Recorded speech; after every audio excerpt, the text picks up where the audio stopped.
들을 때 그냥 한 귀로 듣고 한 귀로 흘려버리면 사실 의미가 없습니다. 또 우리가 성경을 공부하는 것도 큰 의미가 없습니다. 중요한 것은 내 생각 속에, 내 삶 속에 답이 나와야 되는 겁니다. 말씀을 통해서 내 인생의 답이 나와야 돼. 내 인생의 미래가 보여져야 됩니다. 그래야 지금 내가 어떤 유혹을 받고 어떤 공격을 당하는지 알게 되어집니다. 하나님의 말씀을 통해서 비전이 없는데 어떤 방법으로 나를 사탄이 공격하는지를 어떻게 알아요? 알 수가 없지. 단순하게 우리가 알고 있는 대로 윤리적으로 도덕적으로 잘못된 것은 사탄의 일이고 잘된 것은 하나님의 일이고 이렇게 착각을 하는 거예요. 음, 물론 윤리적인 잘못된 것이 예, 하나님의 일이냐 그렇게 우리가 다 말할 수는 없지만 하나님이 원하시는 그 일 때문에 하나님께서 그 길을 가게 하시기도 하셨습니다. 성경을 보면. 음. 근데 성경을 보면 그러면 안 된다로 또 말씀을 하셨거든요. 그러니까 윤리적으로 잘못된 것이 전부 다 마귀의 일이냐? 그 윤리적으로 깨끗하면 다 그게 하나님의 일이냐? 라고 물어보면 그건 성경에서 말하는 답은 아니에요. 성경에서 말하는 답은 따로 있습니다. 우리의 눈에 보이지 않는 문제와 우리의 눈에 보이지 않는 답이 성경에서 말하고 있는 겁니다. 제가 오늘 내려오면서 하나님과 함께하는 삶이 행복한 것인데 그럼 우리가 하나님과 함께하는 삶을 우리가 알아야 되잖아요. 그래서 우리가 늘 들었던 얘기를 또 한번 얘기를 하면서 어, 하나님과 함께하는 축복이 무엇인지 하나님이 원하는 것이 도대체 뭔지 이걸 다시 한번 확인을 해야 되겠다 이런 생각이 들었습니다. 날마다 잔치를 했던 부자의 삶 우리 육신적으로 보면 전혀 잘못되어 있지 않아요. 예. 부자로 살았다는 말은 열심히 살았다는 거예요. 열심히 살았다는 겁니다. 그래서 기능을 가지고 돈을 버는 거예요. 기능이 없이는 돈을 벌 수가 없으니까 기능을 가지고 돈을 벌어서 부자로 사는 겁니다. 그런데 그 부자의 삶을 어떻게 표현했느냐? 날마다 잔치를 한 거예요. 사람들 불러가지고 날마다 잔치를 한 겁니다. 그러니까 그걸 보고 사람들은 야 행복하다 이렇게 생각을 한 겁니다. 와 행복하구나 이렇게. 어, 그런데 그 부자의 날마다 잔치를 하니까 그 잔치에서 떨어지는 부수기를 누가 먹었냐? 나사로가 먹은 겁니다. 그를 표현을 거지 나사로 이렇게 표현을 했죠. 날마다 잔치를 하니까 거기 가면 뭐 먹을 것이 많아지는 거지. 지금도 우리가 거지 나사로는 천국 가고 부자는 지옥 가고 이러기 때문에 막 갈등이 생기는 겁니다. 야 부자로 사는 것이 그 나쁜 거냐? 나쁜 거 아니라니까요. 예수를 안 믿는 겁니다. 그럼 가난하게 사는 것이 잘 살아진 거냐? 그거 아니에요. 부자로 살아야 됩니다. 어.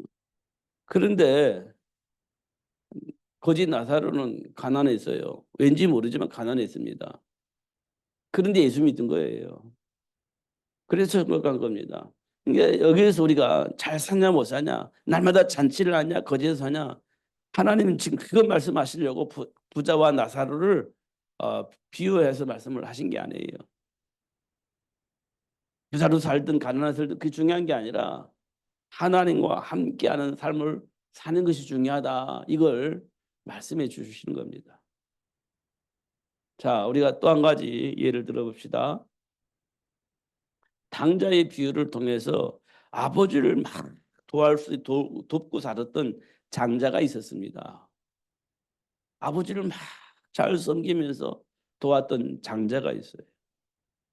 근데 둘째는 아버지 유산을 가지고 나가서 허랑방탕에 살았습니다. 허랑방탕 산 건 어쩐지 모르겠습니다만 일단 나가서 살았어요. 친구 사귀고 즐기며 살았습니다. 그런데 마침 기근이 왔어요. 기근이. 그러니까 결국은 있는 돈이 다 이제 탕진이 되잖아요. 기근이 있은 거니까 사 먹어야 되잖아요. 생산은 안 되잖아요. 계속 지출만 되잖아요.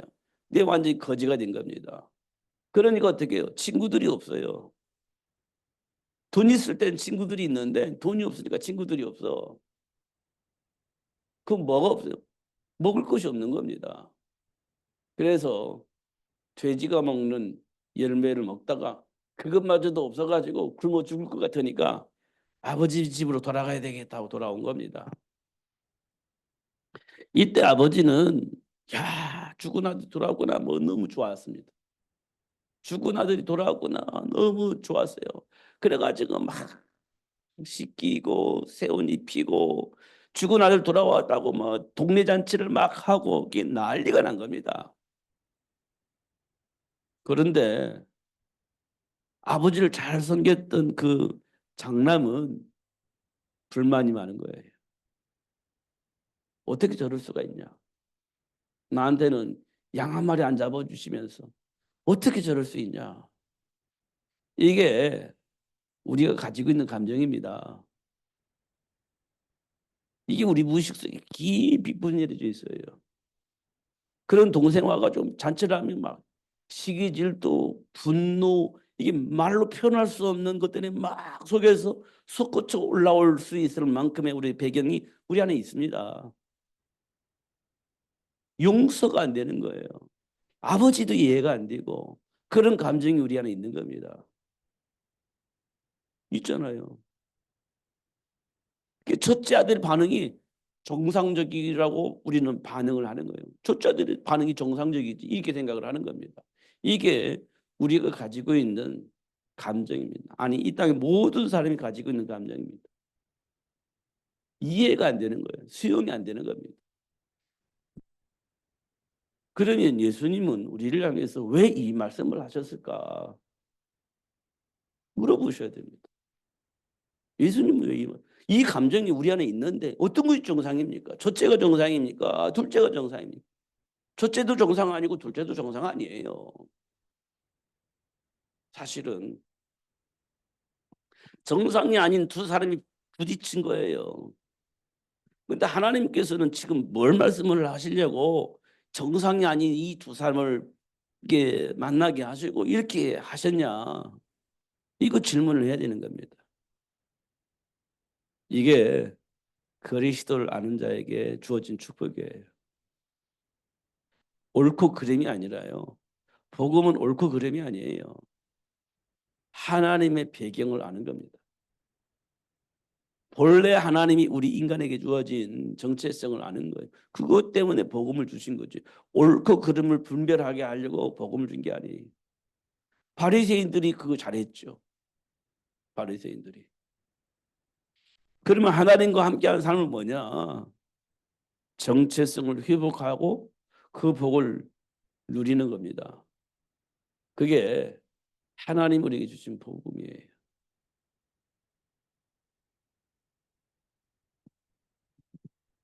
그럼 우리가 알아야 할 것은 뭐냐? 우리 인생의 배경을 아는 거예요.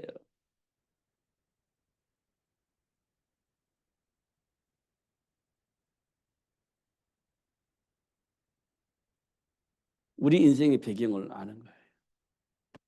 이거 알아야 됩니다. 이거. 그냥 윤리적으로 이거 우리 인생의 배경을 보면 답이 안 나와요. 그냥 바리새인들처럼 율법으로 이거 우리 인생의 배경을 보면 답이 안 나와요.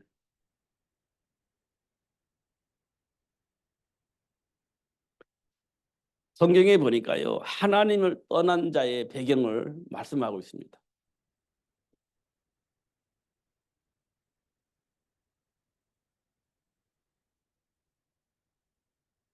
하나님을 떠난 자의 배경을 말해주고 있어요.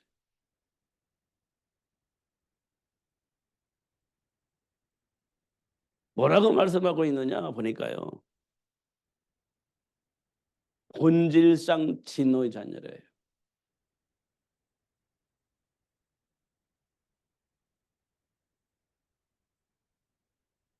이 말은 하나님이 준비한 복을 결코 누릴 수 없는 삶을 살게 된다는 겁니다.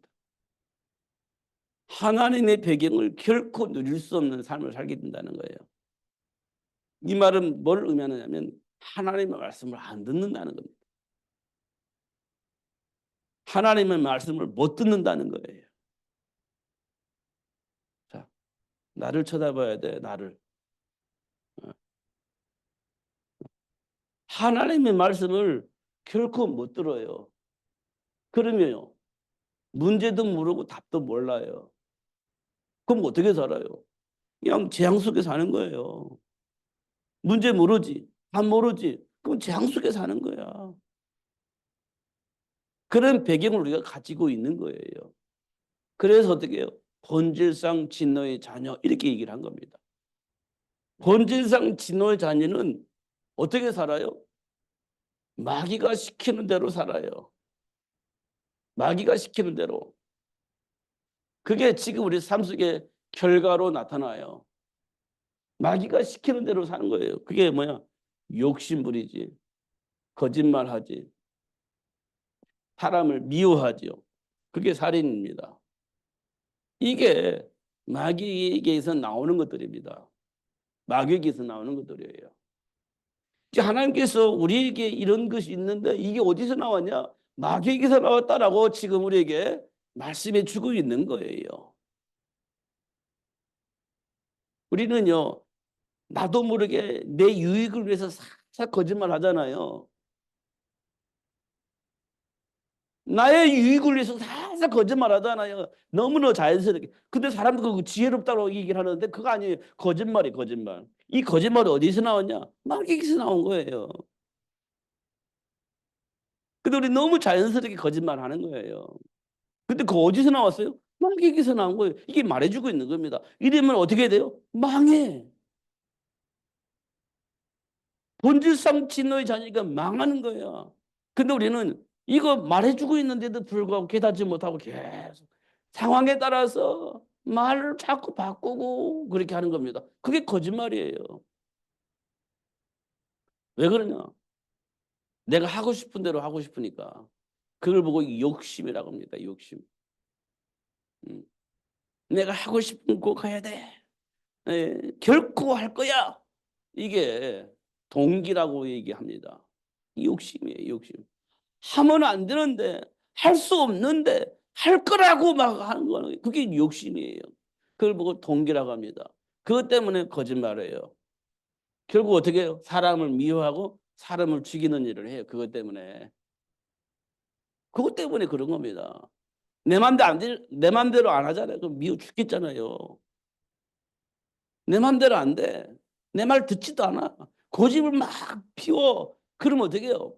죽도록 미웁잖아요. 그게 어디서 나왔냐? 그게 너희 아비 마귀에게서 나온 거라는 거라니. 그 배경이 너희 아비 마귀에게서 나온 거라니. 근데 우리 안에 속성이 딱 자리 잡고 있잖아요. 이런 거 지금 우리에게 있어요. 드러납니다.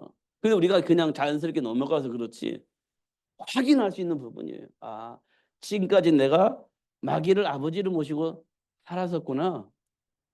이걸 우리가 알고 있는 거예요. 그래서 내가 본질상 진노의 자녀였어. 안 돌이켜져. 그게 내 안에 뿌리 내려져 있기 때문에 이런 것들을 우리에게 확인시켜 주고 있는 겁니다. 분명히 맞잖아요. 있잖아요. 그런데 이게 안 풀려. 막 속상함이 안 풀려. 이 억울함이 안 풀려. 막 그리스도 붙잡고 풀으려고 하는데 안 풀려. 그러면 이런 게 이제 우리가 스트레스라고 하는 거 아닙니까? 배경이 너희 아비 마귀가 우리 깊은 무의식 속에 각인시켜 놨기 때문에 이게 풀릴 수가 없는 겁니다.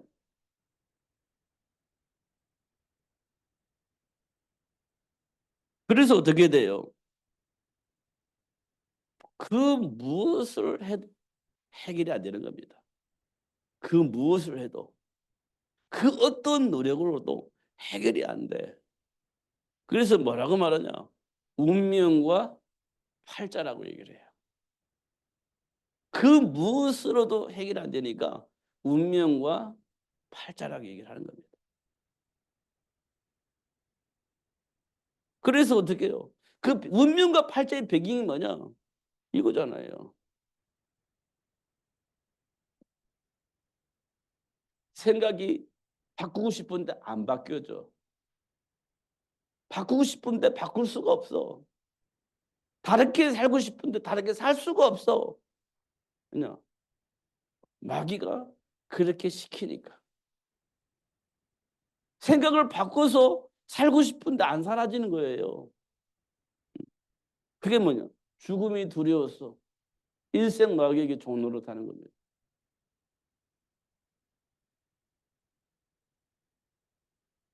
우리 인간에게는 이 죽음의 문제가 해결되어져야 되는 겁니다. 그래야 생각도 바꾸고 삶도 바꾸고 이렇게 전환할 수가 있는데 이 문제가 해결되지 않으면 알겠는데 생각이 전환이 안 돼요. 왜? 그러면 큰일 날 것 같아. 그럼 전환을 할 수가 없지. 전환할 수. 그래서 안 되는 겁니다. 그래서 사도 바울은 우리에게 뭐라고 하냐? 본질상 진노의 자녀다. 이렇게 이야기를 했습니다. 지금 우리가 지금 하나님을 떠난 자의 배경을 가지고 우리가 살아왔던 사람이에요. 그 본질상 진노의 자녀로 살아왔던 사람들입니다. 그러니까 결국은 우리는 뭐 하냐? 사단을 만든 대로 우상 숭배하는 거예요. 마태복음 4장 1절에서 10절에 보면 뭐가 되어 있죠? 예수님이 사단에게 시험을 받는 대목이 나와요. 이때 사단이 뭐 하라고 하냐? 세상의 부귀영화를 다 보여주고 내게 절하라 그렇게 하잖아요. 부귀영화를 보여주고 내게 절하라. 이게 누가 하는 얘기냐? 사탄이 하는 얘기입니다. 그러니까 이 땅에 많은 사람들이 부귀영화를 누리고 싶은데 사단이 그걸 보여주고 절하면 그게 내게 올 거라고 생각을 하는 거예요. 이게 뭡니까? 우상숭배하는 거예요. 부귀영화가 내게 절하면 내게 막 이렇게 뭐 하면 부귀영화가 너에게 올 거야 라고 얘기를 한 거예요. 그 마태복음에는 지금 이 땅에 많은 사람들이 막 꽹가리치고 막 하잖아. 왜 그러면 이 부귀영화 때문에 한 거잖아요. 그것도 하는 거 이것 때문에 한 거잖아요. 고사진 내고 이런 것 때문에 한 거잖아요. 절간에 왜 갑니까? 이것 때문에 하는 거잖아요. 그런데 이게 안 되는 거예요. 본질상 진노의 자녀들이 이런 지설을 하고 살고 있다는 것을 성경은 분명히 말해주고 있습니다. 방법이 있어요? 없어요. 없어요. 하나님을 떠난 자들의 배경입니다. 그런데요, 조금 고상하게 뭐 하냐? 고상하게 철학을 얘기를 합니다. 고상하게 철학을 합니다. 다시 말하면 학문을 가지고 또 접근을 해요. 과학적으로 이렇게. 이게 틀린 것은 아니에요. 다 점검된 것이기 때문에 틀린 건 아닙니다. 여기에서 심리학도 나오고 상담학도 나오고 다 나왔습니다. 틀린 것은 아니에요. 다 상담을 해줄 수 있고 문제 원인도 답도 줄 수 다 할 수 있어요. 틀린 게 아닙니다. 이게 학문을 가지고. 근데 이 학문의 배경은 뭐냐? 그리스도를 부정하게 만드는 겁니다. 사실은 현실적인 것을 다 얘기하면서 그리스도를 부정하게 만드는 거예요. 그럼 인간의 가장 근본적인 것이 하나님의 형상으로 창조됐는데 그거 회복하지 못하게 만드는 겁니다. 그거 회복하지 못하게 만드는 거예요. 그래서 사도 바울은 골로새 2장 8절에 보니까 그 철학은, 그 과학은, 의학은 기초에 불과하다, 이렇게 얘기를 했습니다. 기초에 불과하다. 인간이 하나님 만나지 않으면 그건 아무 쓸데없는 거다. 뭐 죽어서 지옥 갈 건데 이렇게 얘기를 하는 거예요. 극단적으로. 그러니까 우리가 그리스도를 모르면 천하무적으로 살 수 있어요. 그런데 죽어서 지옥 간다니까.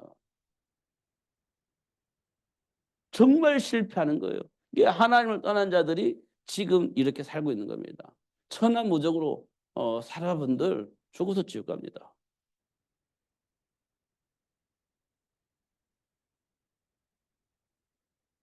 골리앗이 막 천하무적으로 살았잖아요. 그럼 이스라엘을 공격해 왔어요.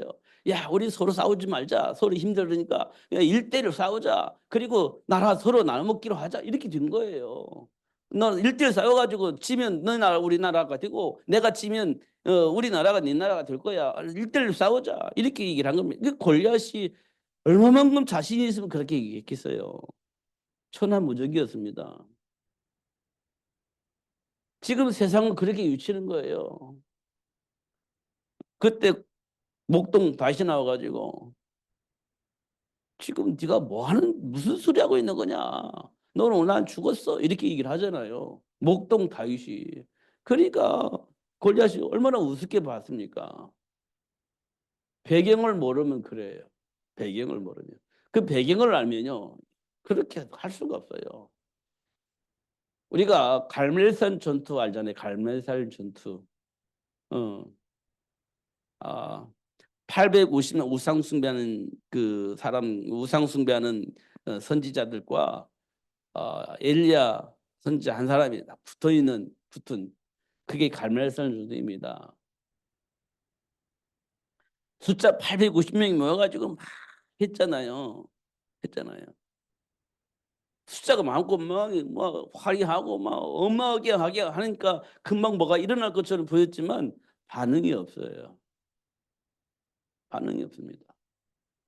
우린 눈에 볼 때 막 850명 모여가지고 막 화려하게 막 어떻든 역사할 수밖에 없는 것처럼 막 행동하잖아요. 자기 살을 막 상해가면서 막 피를 흘려가면서 막 뭔가 하잖아요. 주문을 위해서. 그럼 뭐 금방 일어날 것처럼 보이는 겁니다. 근데 역사가 안 일어나요. 놀라운 거. 우린 현상을 보면 안 돼. 사실을 봐야 돼. 현상을 보면 우리가 속아요. 근데 엘리야가 하나님께 무릎 꿇고 기도하잖아요. 뭐 행위도 한 것도 아니에요. 막 숫자도 많은 것도 아니에요. 그냥 무릎 꿇고 하나님께 기도하는 거예요. 근데 하나님께서 응답하시잖아요. 우리는 환경이나 현상에 휘둘리면 안 돼. 하나님이 약속하신 말씀 붙잡고 있어야 돼. 그러면 우리가 속지 않습니다. 하나님을 떠난 자들은 이렇게 해요. 잘 확인해 보면 그러고 있습니다, 지금. 그러니까 이제 하나님을 떠난 자의 배경을 알게 하시고 하나님께서 우리에게 뭘 주십니까? 이런 걸 알고 그러니까 이 배경이 사탄인 걸 알게 하시고 여자의 후손을 우리에게 약속하잖아요. 사단의 머리를 상하게 하나님을 떠나게 만들어 놓고 인간을 조종하였던 사탄의 머리, 사단의 머리를 상하게 할 여자의 후손을 보내주겠다 약속을 하지 않습니까? 이게 우리 인생의 답입니다. 지금 문제의 답이에요. 지금 갈등하고 있는 그 문제의 답이에요. 지금 나도 모르게 내 안에 있는 여러 가지 상처를 해서 뭐가 감정적으로 여러 가지가 있는 그 문제의 답이 이겁니다. 이거예요. 이게 하나님 준 해답이에요. 해답. 그래서 뭡니까? 해답이 뭡니까? 중요한 것은요. 마귀가 우리를 간섭하지 못하도록 만들어야 되잖아요. 마귀가 우리 간섭을 못하게 해야 돼요. 그래서 마귀의 일을 멸하기 위해서 오신 예수가 해답이 되는 거예요. 지금까지 마귀가 나를 이렇게 속여서 망할 수밖에 없는 삶을 살게 만들었는데 그 마귀의 일을 멸하기 위해서 예수님이 이 땅에 오신 거예요. 지금 내 생각과 삶을 지배하고 있는, 영혼을 지배하고 있는 그 마귀가 내 머리에서 떠나야 돼. 내 삶의 현장에서 떠나야 돼. 내 생각의 현장에서 떠나야 되는 겁니다. 우리 스스로가 할 수가 없기 때문에 하나님 예수님을 통해서 그 문제를 해결해 주셨다는 겁니다.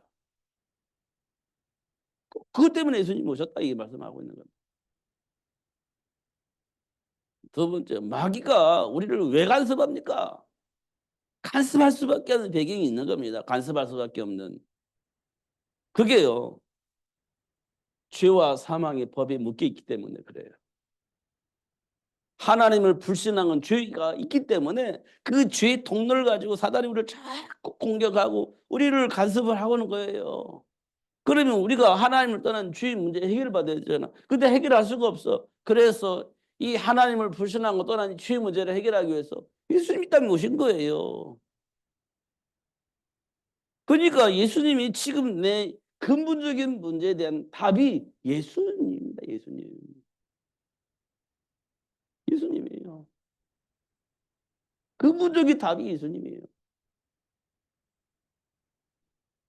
그 왜 우리가 저주 속에 삽니까? 왜 재앙 속에 삽니까? 하나님 떠나서 그렇잖아요. 하나님 떠나서. 하나님 불신하고 하나님 떠나버렸으니까. 내 맘대로 사는 거잖아요.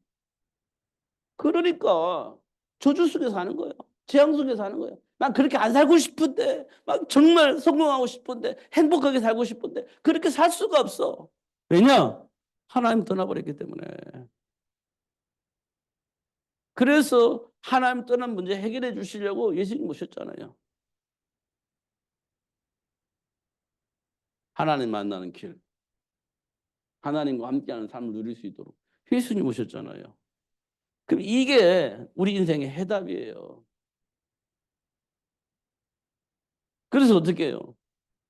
영접하는 자, 곧 그 이름을 믿는 자들에게는 하나님의 자녀가 되는 거예요. 영접하면 하나님의 자녀가 되는 거예요. 여자의 후손을 통해서 하나님 마귀 자녀가 하나님 자녀의 축복을 회복하고 누릴 수 있도록 하나님 축복하신 거예요. 그 여자의 후손이 예수님이세요. 그래서 예수 영접하면 마귀 자녀가 하나님 자녀로 바뀌는 겁니다. 하나님 자녀로 바뀌면 어떻게 됩니까? 저주와 재앙이 아니라 하나님이 준비한 세계를 복음화할 수 있는 축복을 누릴 수 있게 되어지는 겁니다. 그러니까 지금 삶 속에서 만나는 문제들은 하나님이 본래 우리에게 주셨던 그 권세를 누릴 수 있는 축복의 현장이 되는 거예요. 예수 이름을 결박하고 마귀를 멸하신 예수 이름을 선포하고 하나님 준비한 축복을 선택하여서 누리고 사는 겁니다. 그게 뭐냐? 혈과 육의 싸움을 하지 않고 이기는 방법입니다. 하나님의 배경을 누리면서 살면 마귀는 떠나가게 되어지고 저주와 재앙도 떠나가게 되어지고 운명과 팔자 같은 삶도 떠나가게 되어지고 하나님이 약속하신 축복을 누리며 살 수 있는 축복이 회복이 되어지는 겁니다. 그래서 사도 바울은 이 그리스도를 아는 것이 최고의 지식이다 이렇게 얘기를 한 거예요. 이 그리스도라는 거 최고다 이게. 이거 놓치게 하는 자가 있는데 그것 때문에 내가 그리스도를 놓친다면 바보지. 그럴 바에는 아예 그리스도 붙잡고 나는 내가 가지고 있었던 배경을 배설물로 버릴 거야. 이렇게 얘기를 한 거예요. 우리는 배설물로 버릴 수 없는 배경을 가지고 있지만 사도 바울은 봤어요 그거를. 그러니까 우리가 끝까지 붙잡고 있고 싶은 그런 것들을 배설물 버리고 예수님을 딱 잡은 거예요. 본 겁니다. 우리는 아직 못 봤기 때문에 예수님보다 내가 원하는 그걸 붙잡는 거예요. 아직 못 봤기 때문에. 근데 본 사람은요, 버리고 예수 잡는 거예요. 이게 준 사도 바울이 고백한 고백입니다. 그 힘이 뭘 일으켰냐? 로마를 복음으로 바꾼 거예요. 그 힘이 로마를 복음으로 바꾼 겁니다. 이게 하나님 우리에게 주신 축복이에요. 그러니까 하나님과 함께하는 삶이 뭐냐? 예수님과 함께하는 거예요. 그 생은요, 행복한 겁니다. 누가 뭐래도 행복한 거예요. 그러니까 예수님과 함께하는 자에게는 뭐가 일어나냐? 역사가 일어나. 어떤 역사요? 말씀, 말씀 성취가 돼요. 말씀이 성취되니. 하나님의 자녀들이 가는 현장마다 뭐가 일어나요? 말씀이 성취돼요. 그러니까 모세가 가는 현장마다 무슨 일이 벌어지느냐? 사단의 모든 시스템이 무너지는 겁니다. 사단의 시스템이. 그래서 애굽이요, 완전히 망합니다. 모세가 가는 현장에 애굽이 망해요. 그 막강한 힘을 가지고 애굽이 망해버립니다. 모세가 가는 현장에 홍해가 가로막았습니다. 하나님 홍해를 갈라버립니다. 홍해를 갈라버려요. 여리고성이 있습니다. 여리고성. 여리고성 무너뜨려 버립니다. 하나님께서. 그러니까 하나님의 자녀들이 가는 현장마다 역사가 일어나요. 말씀이 성취되어지는 거예요. 말씀이 성취돼요. 하나님이 약속하신 그 말씀이 이루어질 수 있도록 역사가 일어나는 겁니다. 하나님 자녀들이 가는 것마다 그렇게 되어집니다. 그래서 예수님께서 사도행전 1장 8절의 말씀이 지금 우리 삶 속에 성취되어지는 거예요. 성취되는 겁니다. 땅 끝까지 이르러 내 증인이 되리라. 증인이 되어줄 수밖에 없는 일들이 우리 삶 속에 일어나고 있는 거예요. 근데 우리는 모르니까 아직도 육신적인 생각 속에 살고 있기 때문에 못 보는 건데, 우리 조금만 언약 붙잡고 기도하면 증인이 되어지도록 하시는 하나님의 역사를 보는 겁니다. 홍해바다 만났을 때 이스라엘 백성은 뭐 합니까? 야, 우리 잘못했구나. 근데 사실은 출애굽을 하게 하신 하나님을 알 수 있는 기회예요. 증인일 수 있는 기회예요. 그거 모르니까 이제 홍해바다 죽었구나, 악복하다 이렇게 되는 거예요. 지금 우리가 그렇게 하고 있는지도 몰라요. 노예 생활할 때는 뭐 이것저것 다양하게 맛있는 음식을 많이 먹었는데 하나님과 함께함으로 광야 생활하니까 마실 물도 없네. 노예 생활할 때는 그래도 뭐 이게 부추도 먹고 마늘도 먹고 뭐 성경에 기록되어 있는 대로 뭐 이렇게 막 먹었는데 음식을 만들어서. 그런데 하나님과 함께 하니까 뭐 그런 것이 있을 뿐 아니라 먹을 것도 없어. 마실 물도 없어. 이렇게 이제 생각이 바뀌는 겁니다. 그리고 주긴 주는데 만나 매출하게 1년 12달 만나 매출하게 먹는 거예요. 질리도록 먹는 거지. 우리 생각이 그렇습니다.